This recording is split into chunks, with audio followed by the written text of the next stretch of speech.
Me preguntaron si podía hablar un poquito de Caifás. Este fue el sumo sacerdote en los tiempos de Jesús. Me dicen que él era fariseo. No, no lo creo. Te voy a hablar un poquito de la historia de Caifás. También me dice que él fue culpable de la muerte de Jesús. No, no tiene veracidad ese punto. Voy a explicar por qué. De acuerdo a la mitología cristiana, Jesús tenía que morir por los pecados del mundo. Entonces, ¿por qué culpan a Caifás de su muerte? ¿No creen en su propia mitología? ¿No le hizo un favor Caifás? Pero igual, como dije, y lo he dicho muchas veces, Deuteronomio dice que no, Jeremías dice que no, Ezequiel dedica un capítulo entero a que nadie muere por los pecados del otro. Así que, no.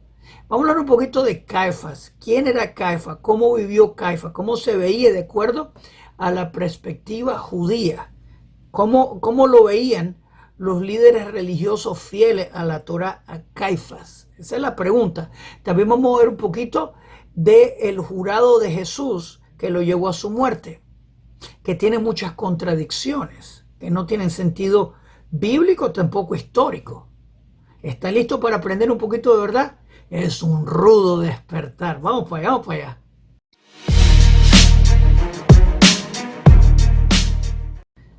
Shalom Aleichem, Yonam para Punto Breslev. ¿Existió Caifás? Sí existió, claro que sí. ¿Quién fue Caifás? ¿Fue un fariseo? Vamos a aprender un poquito. Me gustan las preguntas siempre. ¿Fue culpable Caifás por la muerte de Jesús? Como ya dije, no lo creo. No, ¿verdad?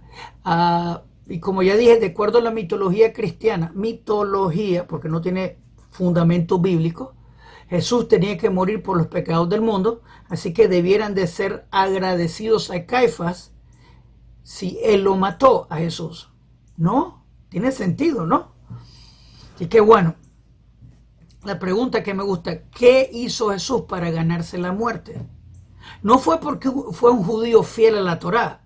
No lo mataron a Jesús porque fue un fiel a la Torá. No del todo, en absoluto, no. Vamos a hablar un poquito de eso. Ahora, de acuerdo a la historia, se llamaba Joseph Caifás. Él era un sumo sacerdote contemporáneo en los tiempos de Jesús, obviamente.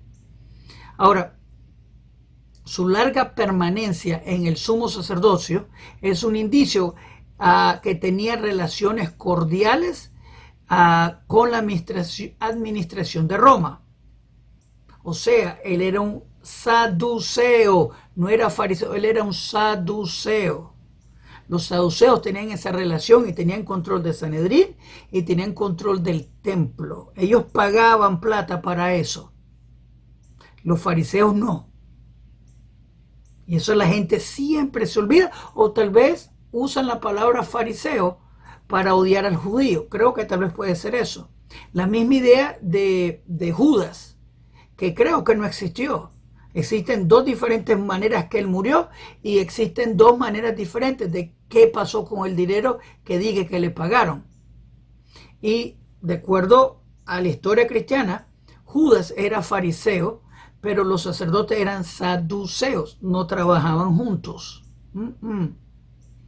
Obviamente, de acuerdo a la historia cristiana, Jesús ese día andaba podrido, desde el día anterior andaba podrido, se puso a pelear contra un arbolito.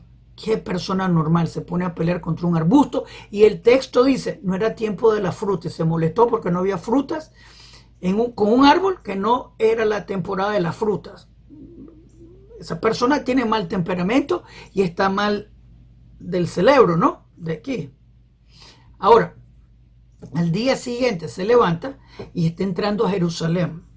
Están celebrando Hoshana Rabbah. Tienen las palmas y están gritando Ana Hashem Hoshiana, Ana Hashem Aslejana. Hashem sálvanos, Hashem libéranos. Problema técnico con eso es que están celebrando Hoshana Rabbah, que es el último día de tabernáculo, que sería en septiembre. Y di que la historia son 4 días antes de la Pascua, o sea, mayo, abril. Así que, y es 4 días antes de la Pascua. Así que, obviamente, la persona que escribió esta historia, este cuento, no sabe de la Biblia, no sabe de la Biblia, no sabe de la historia de la Biblia, no sabe de los festivales bíblicos. Le gustó la historia y la puso junta, pero no tiene historiosidad. 4 días antes de la Pascua están celebrando Sukkot, tabernáculos. Fuera de inteligencia, un error, un horror total. Pero bueno, así que Jesús entra a Jerusalén en su entrada triunfal, celebrando tabernáculos, entra al templo, anda podrido, acuérdense, el día anterior, y comienza, bueno, entra a la corte de los gentiles, y comienza a latigar a la gente y a hacer un desorden bastante serio, volteando las mesas, asaltando a la gente. Estilo Antifa. Si ustedes conocen de Antifa en Estados Unidos, un grupo terrorista. Eso no se hace, especialmente en la corte de los gentiles. Pero como ya Jesús había llamado a los gentiles perros y puercos, Jesús dijo eso. En la Biblia hebrea no se hace, y en la historia del judaísmo es prohibido insultar a un ser humano. No se le llama a un gentil perro o puerco, no se hace eso. Jesús lo hizo, también Pablo, para que sepan. Pero bueno, el libro Apocalipsis también lo menciona, le llama a los gentiles perros. Bueno, continuamos. Así que Jesús vino y se puso a saltar a la gente, tipo terrorista, estilo Antifa total. Les recuerdo que el sumo sacerdote y los sacerdotes trabajaban con los saduceos. Los saduceos trabajaban con los romanos. Los romanos no eran tolerantes a ninguna rebelión. Así que literalmente Jesús, con ese momento bipolar, se ganó los clavos. Jesús se ganó los clavos. Sin maldad alguna. Es que en verdad no se hace eso. Asaltar a la gente porque sí. Ahora les cuento rápido. En ese lugar, en el mercado que él hizo ese asalto, ese ataque terrorista, esa gente hacía un servicio para la comunidad judía del mundo. ¿Qué pasa? Tú venías de Roma, tú venías de Egipto. ¿Dónde tú vendrías? Traías tu dinero para traer ofrendas al templo. Ahora, tú no podías traer un animalito porque no era práctico. Ahí te vendían animalitos y te vendían las cosas que necesitas para los festivales, para la ofrenda, etc. También lo del vino, no puedes traer vino de lejos. La razón principal es que no sabemos si ese vino fue ofrecido a ídolos. Así que tú compras vino del templo que es hecho para el servicio del templo y tiene la santidad. Pero bueno, cuando tú traes tu dinero, por ejemplo $1, al templo, tenés que cambiarlo a lo que se llama el shekel sagrado. No puedes usar el dólar. ¿Por qué? Porque este tiene cosas de idolatría. Así que de donde tú vengas tenés que cambiar tu dinero al shekel sagrado para comprar las cosas para las ofrendas. Es un servicio que se necesitaba. No era extra, era necesitado.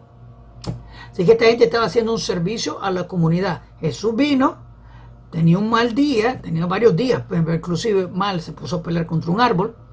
Y bueno, con este acto terrorista que él hizo, se ganó los clavos, literalmente. Pero también, de acuerdo a la historia judía, ya lo estaban buscando 40 días antes.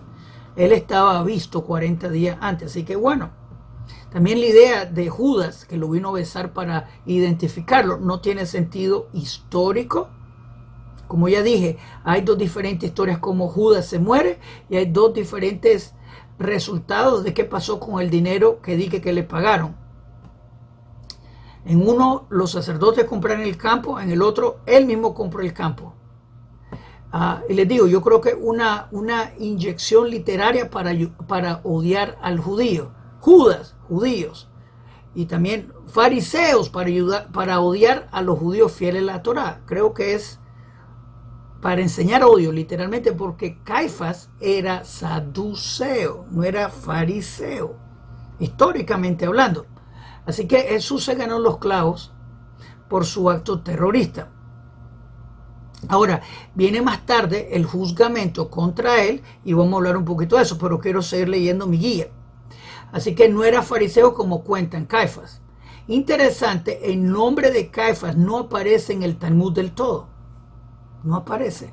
Pero aparece un apodo que parece que se refieren a él, que se le refiere a Caifás como un mono. porque él se vendió por dinero a los romanos, porque los fariseos estaban opuestos a los saduceos. Así que parece que el Talmud, aunque no lo menciona por nombre, parece que lo está mencionando por apodo. Interesante, ¿no? Ahora, vamos a ver rápido aquí antes que venga la gente cortando el césped atrás de mí. Dice, de acuerdo al cuento del Nuevo Testamento, porque hay tantas diferentes historias contradictorias una contra la otra. Miren las dos genealogías de Jesús en Lucas y Mateo. Las dos tienen que ser de José. Las dos son bien diferentes, ridículamente diferentes. Tenéis que hacer una comparación. Ese es un punto. Por ejemplo, dice Judá, Judá, David, David, Salomón, Natán. ¿Quién rayos es Natán? Pero el final también es diferente. Así que y hay varias contradicciones.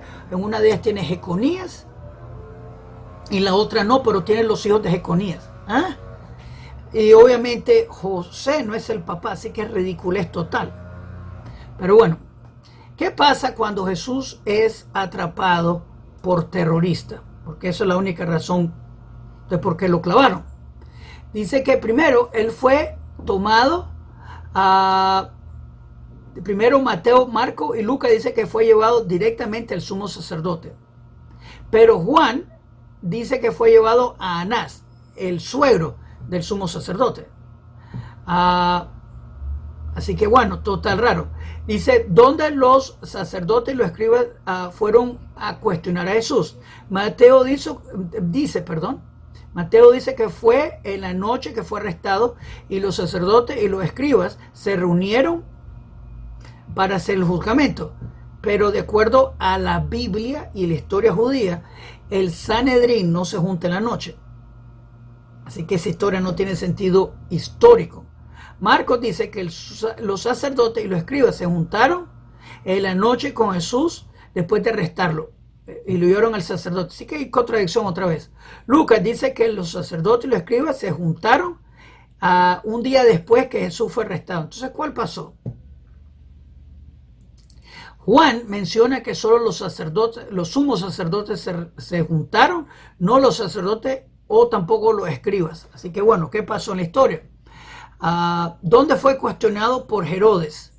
Lucas dice que Pilatos lo mandó a Jesús, a Herodes, para cuestionarlo en largo, darle cuestionarlo bien. Entonces lo regresó a Pilatos. Mateo, Marco y Juan no mencionan a Herodes total.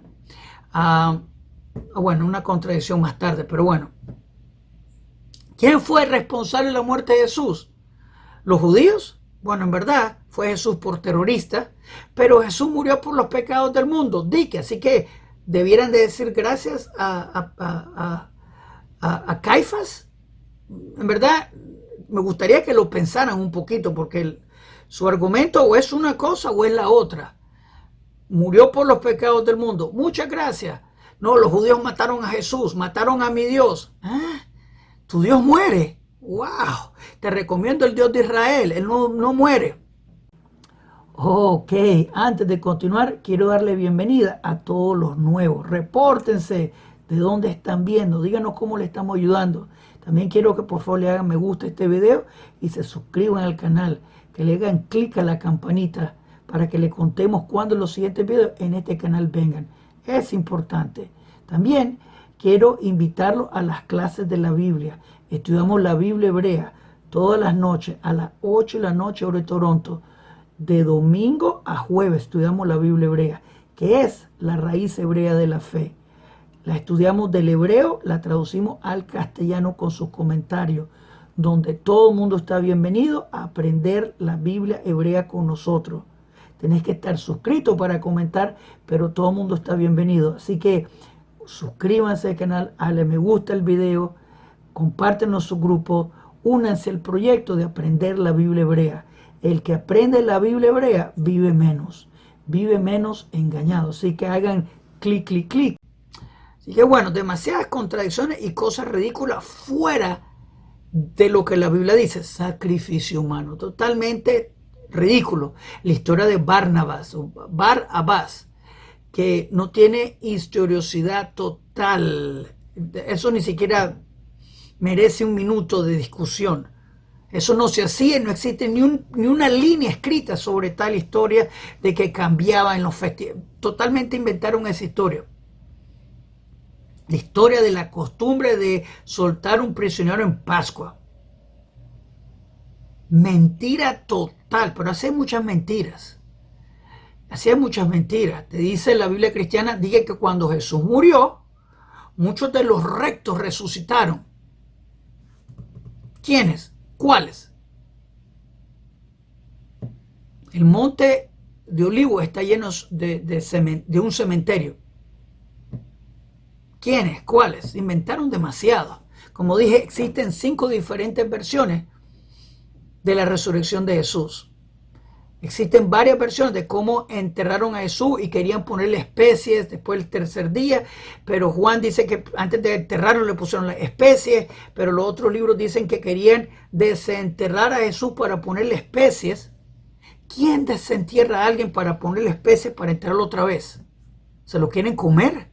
Aunque Jesús dijo, tomen mi sangre, coman mi carne, que una idea totalmente antibíblica, totalmente antijudía, totalmente pro brujería total, pero hasta ahí llegamos. Así que bueno, ¿quién era Caifás? Él era saduceo. Él no es responsable de la muerte de Jesús, porque Jesús tuvo su momento de terrorista en el templo. Jesús se ganó sus clavos. Pero como dije, Caifás no era fariseo, sino saduceo. Y él trabajaba con el gobierno romano. Literalmente, cuando vieron este acto terrorista de parte de Jesús, lo entregaron los romanos. Romanos lo clavaron por terrorista, por sacrificio humano. Nadie muere por los pecados del otro. Búscalo en la Biblia hebrea, Ezequiel 18 enterito sobre ese tópico. Busquemos la verdad. Solo el Eterno salva. Parte de él no hay otro. Y para ser salvo, te lo digo, pon tu fe en el Creador. Primer mandamiento de los 10 mandamientos, yo soy Hashem tu Dios. Segundo mandamiento, no tendrás otros dioses frente de mí. Esa es la manera y el camino de ser salvo. No hay otro Dios aparte de él. Él es el único Salvador. Shalom Aleichem, Kol Tov.